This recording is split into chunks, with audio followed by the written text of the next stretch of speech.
करते हैं। तो उसमें हम लोगों ने कल क्वेश्चन शुरू कर दिया था, क्वेश्चन नंबर 1 का ए हम लोगों ने बनाया था, है कि नहीं सर? क्वेश्चन नंबर 1 का ए हम लोगों ने बनाया था। आज चलिए देखिए क्वेश्चन नंबर 1 का बी आप लोगों ने में से किसी ने बनाया है क्या? जर्नल चैप्टर का एक्सरसाइज का क्वेश्चन नंबर 1 का बी किसी ने बनाया है? Raise your hands. किसी ने बनाया है क्या? No one. ओके, चलिए तो हम तो शुरू करते हैं, कोई बात नहीं, शुरुआत है अभी। क्वेश्चन नंबर 1 का बी शुरू करते हैं, कोई दिक्कत? क्या बोला है क्वेश्चन नंबर 1 के बी में? जर्नलाइज द फॉलोइंग ट्रांजैक्शन, यानी दिए गए लेन देनों का लेखा कीजिए, रोजनामचा बनाइए, जर्नल बनाइए। और जर्नल बनाने का मतलब जैसा अभी हम लोगों ने सीखा है फिलहाल वैसे ही बनाना है। आया बात समझ में? हम लोगों ने क्या सीखा है कि कोई भी लेन देन दिया होगा तो उस लेन देन का क्या करेंगे बताओ? उस लेन देन को रिकॉर्ड करेंगे, यानी लिखेंगे। कैसे लिखेंगे? कितने स्टेप में? बोलो ना, कितने स्टेप में? 3 स्टेप में। पहला स्टेप दो अकाउंट की पहचान करना, दूसरा स्टेप उनका नेचर पहचान के, डेबिट और क्रेडिट उनका नेचर पहचान के अकाउंट बताना कि पर्सनल है कि रियल है कि नॉमिनल है। और तीसरा स्टेप जब अकाउंट की पहचान हो जाएगी पर्सनल है कि रियल है कि नॉमिनल है, तब उनका गोल्डन रूल पढ़ के उनको डेबिट और क्रेडिट करना। यही 3 स्टेप है ना? तो चलो सर शुरू करते हैं ट्रांजैक्शन क्वेश्चन नंबर 1 के बी का पहला ट्रांजैक्शन। तो पहला ट्रांजैक्शन क्या दिया है बताइएगा? परचेज गुड्स फ्रॉम, किससे खरीदे हैं? सत्यम। आगे बोलो, परचेज गुड्स फ्रॉम सत्यम, यही दिया है ना? Purchase goods from Satyam rupees 50,000, यानी सत्यम से 50,000 रुपए का माल खरीदा, यही है ना जी? सत्यम से 50,000 रुपए का माल खरीदा, यही है ना? अब चलो बताओ, सबसे पहले तो आप सभी से हम पूछना चाहेंगे, ये जो सत्यम से माल खरीदा गया ये नगद में है कि उधार में है? नगद में है कि उधार में है? उधार में है। कैसे पता चला उधार में है? क्योंकि लेन देन में किसी का नाम दिया है और नाम के बाद और कैश नहीं लिखा है, इसीलिए हम कहेंगे कि ये लेन देन कैसा है? उधार में है। और जब भी किसी से उधार में खरीदते हैं या किसी को उधार में बेचते हैं तो सामने वाले का नाम लिखते हैं। तो यहाँ सत्यम से खरीदा गया है ना, तो माल आएगा लेकिन पैसा नहीं जाएगा क्योंकि उधार में खरीदे हैं। पैसा नहीं जाएगा, माल तो आएगा, माल खरीदे हैं तो माल आएगा, लेकिन पैसा नहीं जाएगा क्योंकि उधार में खरीदे हैं। तो सबसे पहले माल आया तो उसके लिए लिखेंगे क्या बताइए? Purchases account. कोई दिक्कत? और सत्यम से खरीदे हैं ना, तो सत्यम से खरीदे हैं तो पैसा तो गया नहीं है क्योंकि उधार में खरीदे हैं, तो सामने वाले का नाम लिखेंगे और सामने वाले का नाम क्या है? सत्यम। तो लिख देंगे सत्यम से अकाउंट। कोई दिक्कत? चलो पहला स्टेप हो गया क्या? दूसरा स्टेप बताओगे? बोलो ना, दूसरा स्टेप बताओगे क्या होता है? इनका नेचर पहचानो। परचेज क्या है? एक्सपेंस है तो नॉमिनल अकाउंट। सत्यम क्या है? नाम है तो पर्सनल अकाउंट। कोई दिक्कत? अरे बोलो ना भाई। अब चलो नॉमिनल अकाउंट और पर्सनल अकाउंट का गोल्डन रूल पढ़ना है तीसरे स्टेप में, है ना? और उसको डेबिट क्रेडिट करना है। तो बताओगे कि नॉमिनल अकाउंट का गोल्डन रूल क्या होता है? डेबिट वाट। अच्छी बात है, सब लोग अवेयर हो गए हैं। चलिए, नॉमिनल अकाउंट का गोल्डन रूल डेबिट और एक्सपेंसेस या लॉसेस, क्रेडिट और इनकम एंड गेन्स, यानी खर्च हानि होगा तो डेबिट और आय लाभ होगा तो क्रेडिट। तो बताओगे परचेज क्या है? एक्सपेंस है ना, तो डेबिट और एक्सपेंस लिखे या क्रेडिट और इनकम लिखे? डेबिट और एक्सपेंस लिखेंगे। किसी को दिक्कत? चलो अब पर्सनल अकाउंट का रूल पढ़ेंगे। पर्सनल अकाउंट का रूल क्या होता है? Debit the receiver, credit the giver, यानी लेने वाले को डेबिट करते हैं और देने वाले को क्रेडिट करते हैं। तो बताओ ना, सत्यम ने कुछ लिया है या सत्यम ने कुछ दिया है? भाई सत्यम से हमने खरीदा है ना, तो सत्यम से हमने खरीदा है तो उसने दिया है। तो डेबिट द रिसीवर का है उसको या क्रेडिट द गिवर का है उसको? क्रेडिट द गिवर कहेंगे उसको। कोई दिक्कत? बोलो ना, बन पा रहा है क्या आराम से? तो देख रहे हैं आप लोग, कोई सा भी क्वेश्चन उठा के बनाइए कहीं से सब बनेगा। समझिए बात? चलिए तो दूसरा ट्रांजैक्शन ऐसे ही बता दीजिए। बोलिए दूसरा ट्रांजैक्शन। पेड इनटू बैंक, यानी बैंक में जमा किया, यही होगा ना जी, बैंक में जमा किया। बता सकते हो, लिखना किसी को नहीं है, पहले इधर आंसर बताइए सभी लोग। बैंक में जमा किया कितना रुपया? 40,000। चलो रुपया से तो अभी फिलहाल कोई मतलब नहीं है, रुपया का काम आगे बताएंगे कैसे लिखना होता है, तो फिलहाल अभी ट्रांजेक्शन को रिकॉर्ड करने पर ध्यान दीजिए। बैंक में जमा किया तो दो अकाउंट की पहचान, बैंक में जमा किया, बैंक का नाम नहीं दिया है, तो बैंक में जमा किया तो हम मानेंगे कि हमारा बैंक बैलेंस बढ़ गया, तो उसके लिए लिखेंगे बैंक अकाउंट, बोलो। और पेड किए हैं ना, तो क्या पेड करते हैं जी बैंक में? क्या दिए हैं बैंक में? पैसा दिए हैं, तो उसके लिए कैश अकाउंट। कोई दिक्कत? चलो बैंक क्या होता है? ऐसे। अगर यही बैंक का किसी का नाम दिया होता तो क्या बन जाता? वो नाम बन जाता और पर्सनल अकाउंट हो जाता। लेकिन यहाँ पर बैंक का नाम नहीं दिया है, मतलब केवल बैंक लिखा होगा तो वो हमारे संपत्ति को बताएगा और उस प्रकार से बैंक एसेट बन जाता है, और इसलिए कौन सा अकाउंट है? रियल अकाउंट है। किसी को दिक्कत? चलो कैश क्या है बता दो? कैश भी एसेट है, और इसीलिए कौन सा अकाउंट? Real account. मजे की बात है सर कि जब दोनों ही रियल अकाउंट हो गया तो रियल अकाउंट का रूल पढ़ेंगे जो कहता है डेबिट वाट, क्रेडिट वाट, मतलब आता है तो, जाता है तो बताओ ना इसमें से क्या आया है और क्या गया है? बता सकते हो क्या आया है और क्या गया है? बैंक में पैसा आया है और कैश गया है। तो बैंक में पैसा आया है तो उसके लिए लिखेंगे डेबिट वाट, कम सीन, और पैसा हमारे पास से गया तो उसके लिए क्रेडिट वाट। हो जाओ, किसी को दिक्कत? चलो तीसरा ट्रांजेक्शन लिखा जाए। चलो बोलो तीसरा ट्रांजेक्शन क्या है, जल्दी बोलो। तीसरा ट्रांजेक्शन क्या है? देखो चलिए आइए, दूसरा ट्रांजेक्शन हो गया, तीसरा ट्रांजेक्शन बताइए। तीसरा ट्रांजेक्शन क्या लिखा है बोलो तो? गुड्स सोल्ड ऑन क्रेडिट, मतलब उधार में। हाँ यही तो सिखाना था सर आप लोगों को, उधार, इसलिए तो बोले थे शायद नहीं बनेगा आप लोग से। उधार में माल बेचा, उधार में माल बेचा। चलो अब देखो इसको सीखते हैं, सब लोग ध्यान से देखेंगे। इसी ट्रांजेक्शन में आज कुछ नया सीखना है। उधार में माल बेचा, तो माल तो उधार में बेचे हैं, तो माल बेचे हैं तो एक तो सेल्स अकाउंट हो जाएगा। लेकिन उधार में बेचे हैं तो आप लोगों को हमने सिखाया है कि जब कभी भी किसी को उधार में माल बेचा जाता है तो सामने वाले का नाम लिखा जाता है। बट इसमें नाम पता है क्या? नाम पता है क्या? तो किसका नाम लिखेंगे बताइए? किसी का भी नाम लिख दे, राम, मोहन, सोहन, किसी का भी नहीं सर। किसी का नाम कैसे लिख सकते हैं बोलो? यहाँ पर नाम नहीं पता है। गुड्स सोल्ड ऑन क्रेडिट मतलब उधार में माल बेचा, ठीक है सर, तो माल बेचा तो एक तो हो गया सेल्स अकाउंट, लेकिन दूसरा भी तो कोई अकाउंट होना चाहिए ना। दूसरा कौन सा है? तो उधार में माल बेचे हैं तो आप लोगों ने कंसेप्ट सीखा है कि जब कभी भी उधार में माल बेचा जाता है तो सामने वाले का नाम लिखा जाता है और उसके लिए नाम का पता होना आवश्यक है।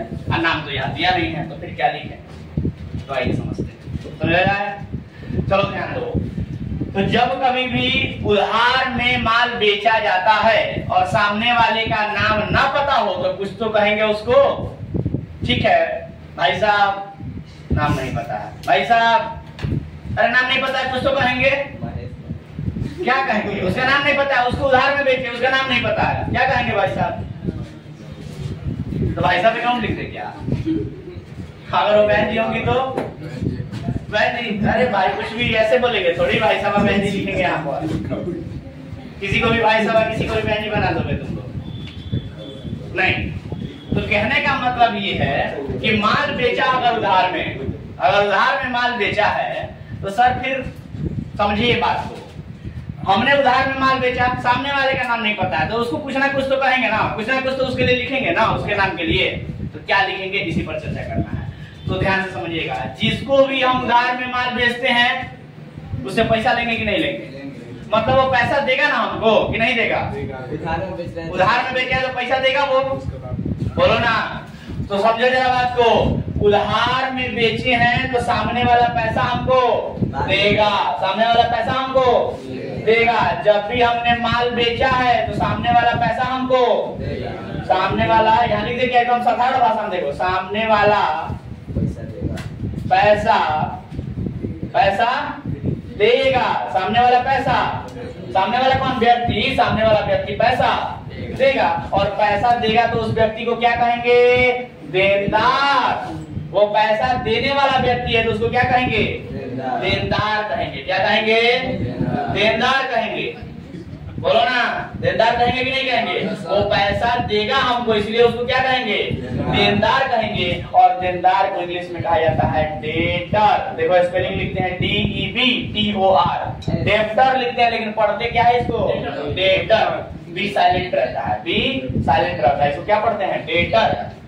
आया बात समझ में? तो सामने वाला व्यक्ति कौन हुआ? देनदार। और देनदार को इंग्लिश में क्या कहते हैं? डेटर। तो सामने वाले का नाम नहीं पता है तो क्या लिखेंगे उसके नाम के जगह पर? Debtor account. समझ गए बात?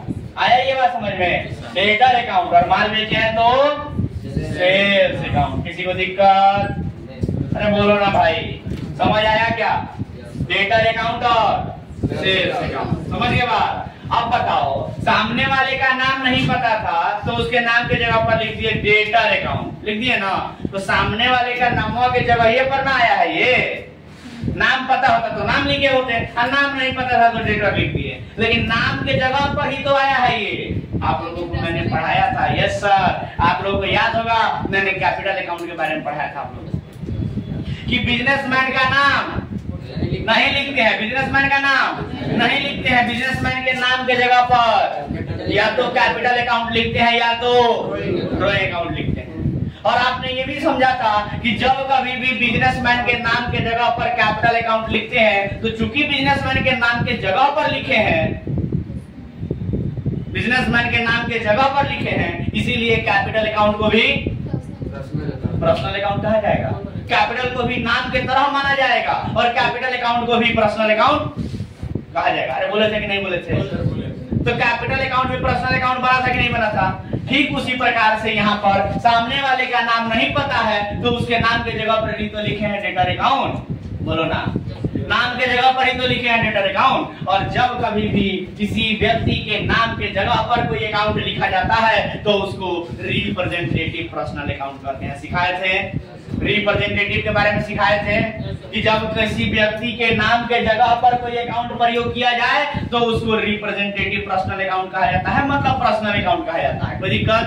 तो क्या हम बोल सकते हैं कि ये नाम के जगह पर आया है तो इसको नाम के तरह ही मानना है? अरे बोलो ना भाई, और नाम के तरह ही मानना है तो ये कौन सा अकाउंट हो गया? पर्सनल अकाउंट हो गया। और दूसरा तो आप लोग जानते ही हैं, बोलो दूसरा कौन सा होगा? Sales account. क्या है सेल्स अकाउंट? सेल्स इनकम है ना, और इनकम है तो नॉमिनल अकाउंट। किसी को दिक्कत? आइएगा स्टेप बताओगे।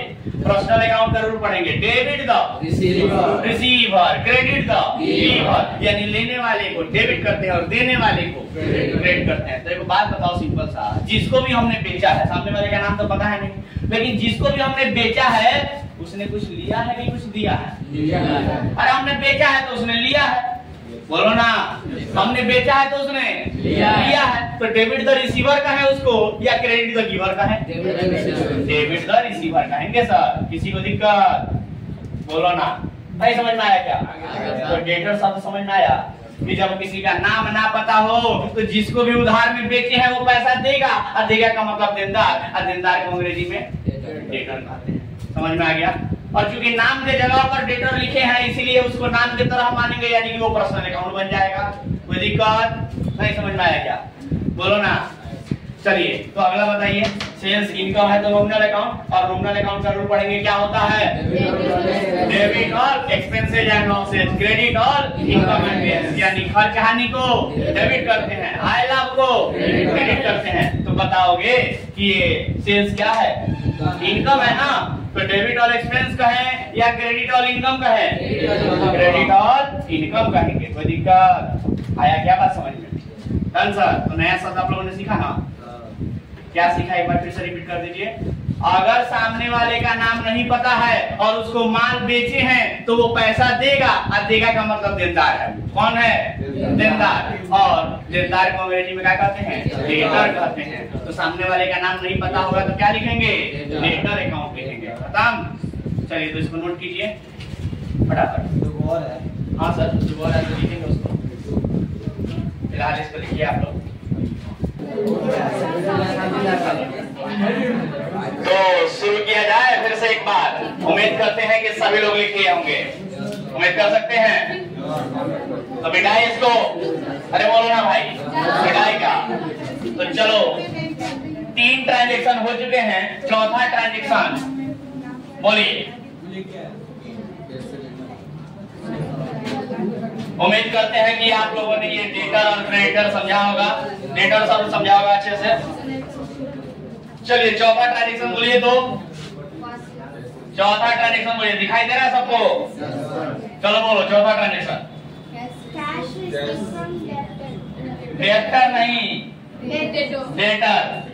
Cash received from debtor. अब ये बोले थे ना कि माल बेचे हैं तो पैसा नहीं लेंगे उससे, पैसा लेंगे ना जी, तो पैसा दे रहा है। देखो अभी हमने यहाँ पर भेजा था, अभी वो पैसा दे रहा है, समझ गए? यहाँ पर वो माल लिया था हमसे तो डेबिट द रिसीवर था, अभी यहाँ पर वो पैसा हमको दे रहा है तो क्रेडिट द गिवर बन जाएगा। समझ गए बात? तो चलो बताओ, cash receive from debtor, cash receive from debtor Hindi में क्या कहेंगे?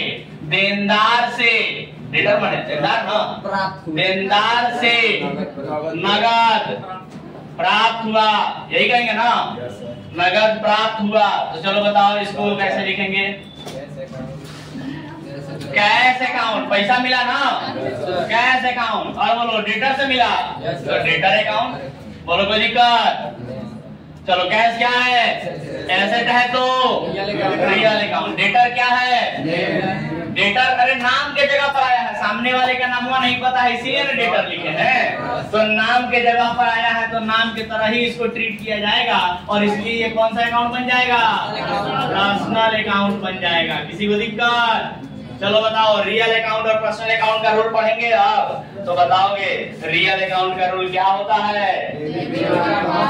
Debit what comes in, credit what मतलब आता है तो डेबिट, जाता है तो क्रेडिट। तो बताओगे पैसा आया है कि गया है? अरे भाई डेटर से पैसा मिला है ना, डेटर से पैसा प्राप्त हुआ है ना, तो पैसा आएगा कि जाएगा? पैसा आएगा। तो डेबिट व्हाट कम्स इन या क्रेडिट व्हाट गो जाओ? Debit what comes in. किसी को दिक्कत? चलो पर्सनल अकाउंट का रूल पढ़ेंगे, बताओगे पर्सनल अकाउंट का rule? Debit the receiver, credit the giver, यानी लेने वाले को डेबिट करते हैं, देने वाले को क्रेडिट करते हैं। तो बताओगे कि सर यहाँ पर डेटर ने कुछ लिया है या कुछ दिया है? उसने पैसा दिया है ना, तो डेबिट द रिसीवर कहें या क्रेडिट द गिवर कहें? क्रेडिट द गिवर कहेंगे। किसी को दिक्कत? बन रहा है आराम से सवाल? बोलो ना। चलो लास्ट ट्रांजेक्शन 5वां नंबर बोलो। लास्ट है ना ये? लास्ट है ना? बोलो। Purchase stationery, stationery, purchase stationery. Hindi में स्टेशनरी को क्या कहते हैं? Rubber colour pencil. अरे मतलब हिंदी के किताब है किसी के पास? स्टेशनरी ही लिखा होगा, देखिएगा स्टेशनरी को हिंदी में स्टेशनरी ही लिखा होगा। तो परचेज स्टेशनरी का मतलब स्टेशनरी, स्टेशनरी खरीदा गया। समझ गए बात? स्टेशनरी खरीदा गया। तो बताओगे स्टेशनरी खरीदा गया तो इसको कैसे लिखेंगे सर? आप लोगों को सबसे पहले कुछ भी ट्रांजैक्शन रिकॉर्ड करने के पहले आप सभी बताइएगा स्टेशनरी का मतलब आप सभी को समझाए थे। आप लोगों ने समझा था क्या? स्टेशनरी का मतलब कोई बताएगा क्या होता है? बोलो ना, बोलो। स्टेशनरी का मतलब यस सर, पढ़ाई लिखाई में काम आने वाला, किताब को छोड़कर जितनी चीजें होती हैं सबको स्टेशनरी कहते हैं। आप लोग दुकान पे जाइएगा, कॉपी किताब की दुकान पे, तो वहां लिखा रहता है ऊपर में books and stationery shop, books and stationery shop. देख रहे हो किताब को अलग बोल रहा है, बुक्स को अलग बोल रहा है, अब बाकी सबको क्या कर रहा है? स्टेशनरी। मतलब किताब को छोड़ के, किताब को छोड़ के कॉपी किताब के दुकान पे जितना कुछ मिलता है जैसे copy, pen, rubber, cutter, pencil, रंगीन वगैरह, जितना कुछ कह लो, जितना कुछ आप लोग जानते हो, पता नहीं स्टिकर वगैरह, पता नहीं क्या क्या है ना, वो सारा का सारा क्या कहलाएगा सर? स्टेशनरी कहलाएगा। समझ गए बात? समझ गए बात? तो स्टेशनरी के बारे में पहले भी बता चुके हैं, एक बार रिवीजन करा दिए यहाँ पर, ठीक है? चलो, तो स्टेशनरी खरीदे हैं, तो स्टेशनरी खरीदे हैं तो स्टेशनरी को बताया थे खर्चा माना जाता है। क्या माना जाता है? खर्चा माना जाता है। तो बताओ खर्चा का नाम तो लिखेंगे ना, स्टेशनरी अकाउंट, बोलो स्टेशनरी अकाउंट। और परचेज किए हैं मैंने खरीदे हैं, तो पैसा देके खरीदे होंगे ना, तो पैसा देके खरीदे होंगे तो कैश अकाउंट। किसी को दिक्कत? चलो बताओ स्टेशनरी क्या है? स्टेशनरी क्या है जी? एक्सपेंस है। एक्सपेंस माने खर्चा, और खर्चा को क्या कहते हैं? नॉमिनल अकाउंट कहते हैं। क्या कहते हैं जी? नॉमिनल अकाउंट कहते हैं। और कैश क्या है? एसेट है। और एसेट है तो रियल अकाउंट। तो चलो अब रियल अकाउंट और नॉमिनल अकाउंट का रूल पढ़ते हैं। तो नॉमिनल अकाउंट का रूल, डेबिट ऑल एक्सपेंसेस या losses, credit all income and gains, यानी खर्च हानि को डेबिट करते हैं, आय और लाभ को क्रेडिट करते हैं। तो बताओ कि स्टेशनरी क्या है? एक्सपेंस, खर्च है ना, तो डेबिट ऑल एक्सपेंसेस लिखे या क्रेडिट ऑल इनकम लिखे?